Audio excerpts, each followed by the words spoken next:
Hi everyone, I'm Kieran, Zilang. Today I'm going to teach you 3 super useful Chinese question patterns. Chinese often makes questions by putting a word together with its opposite. Let's see how it works. First, 有没有, have or not have. For example, 你有没有空? Do you have time?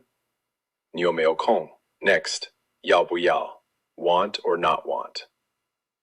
For example, 你要不要一起吃饭? Do you want to eat together? 你要不要一起吃饭? And finally, 行不行, can or cannot. For example, 明天见面行不行? How about meeting tomorrow? Is that okay? 明天见面行不行? Once you learn this pattern, you can make lots of Chinese questions really easily. 有没有?